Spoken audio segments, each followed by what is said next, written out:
Hey everyone. Well, it is March the 25th, 2017. It is a Saturday. Just finished doing my lawn work, got my grass cut and cleaned up the yard, so we're looking good. Not a lot going on with TowerGate in the last 24 hours. There's just been a couple things. We'll hit on them real quick. I don't know if they watched my video. Probably not. From a couple days ago when I suggested that Trump needs to bring Comey into his office and read him the Riot Act. It's kind of funny because yesterday we learned that James Comey did have about an hour-long meeting with President Trump.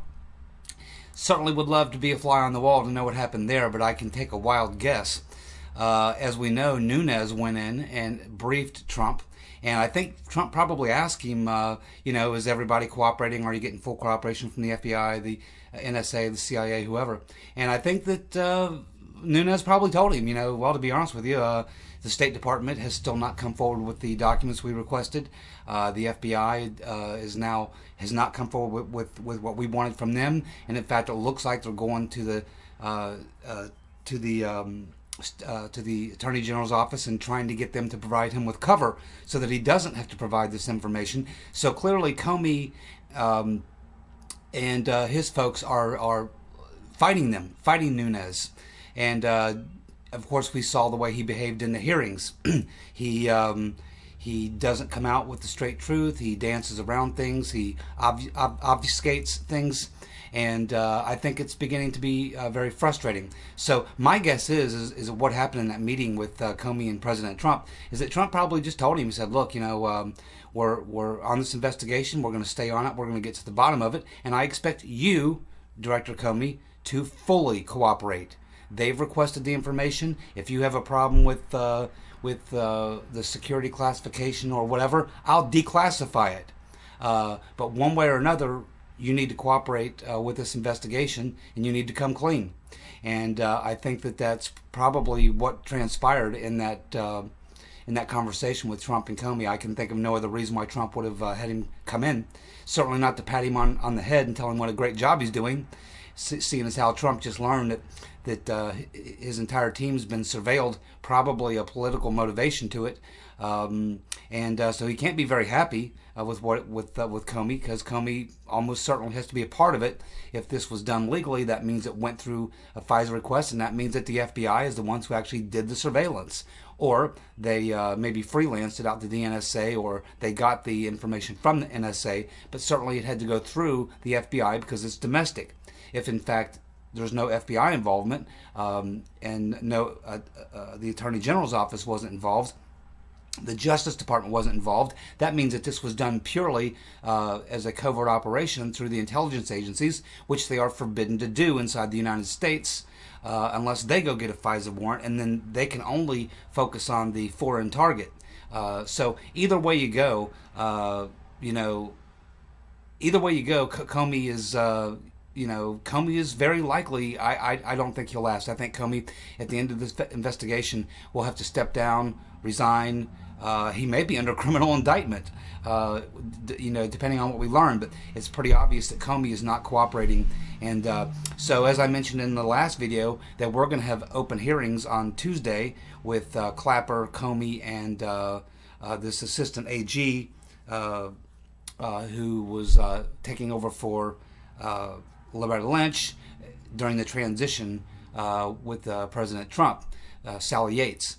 But it appears now that they've told Sally Yates not to come. They're going to postpone that, and they're going to have instead they're going to have Mike Rogers, and who's the head of the NSA, along with Comey, come back for a closed session. So obviously the same two guys that were there last week, they're bringing them back.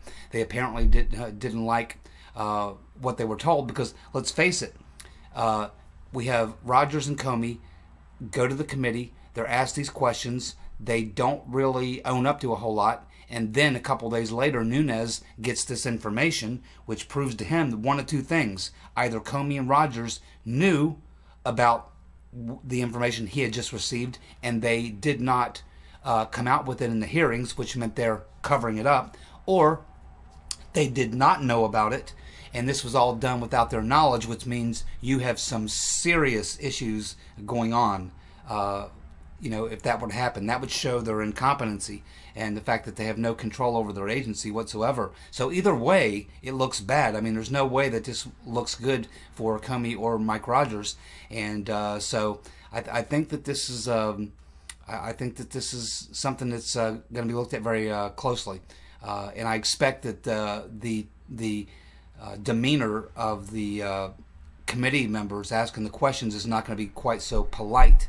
And of course, being in closed session, they can ask questions that are regard classified information, and unlike in an open hearing where these guys can dance around it because they can say it's national security or classified or whatever, in a closed session they can't do that. In a closed session, the members of the committee have the security clearances that they can ask a lot of the questions, and it's going to make it much more difficult for Rogers and Comey to hide. And so I think that this is probably why they did that. I assume they'll still testify in some public hearings, and I assume we're still going to hear from Clapper, Brennan, and Yates. And I think that the people probably most nervous right now is probably Comey and Attorney General Lynch. We haven't heard a peep out of her since all this broke.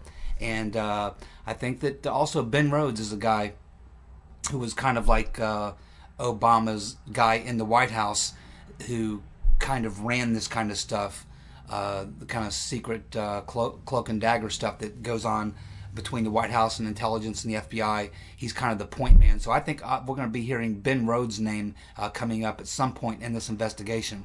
And if this turns out to be a political affair, he will be the one that everybody will be looking at. Okay, so that's basically what's going on today, day 22 of TowerGate. Not a whole lot going on. We'll wait and see what happens on Monday. Just a quick note on the healthcare thing. Trump did the right thing by telling them to pull the bill. The next bill that should come up in Congress is to repeal and replace Paul Ryan. Paul Eddie Munster with big ears Ryan is a disaster. He's a failure. The number one thing that made people upset about Obamacare was the mandate, so he gives us a mandate. I cannot believe he tried to pull that off and think he would get away with it. But it shouldn't surprise us, because the same people who wrote Obamacare, the same lobbyists, are the same ones that have been working with Ryan to write Obamacare Light. So I think that we may see a lack of confidence vote on Ryan in the near future, and the sooner he's gone, the better. Okay, everybody? Well, that's it for today. Y'all have a good day, and we'll see you back on Monday. See you. Bye.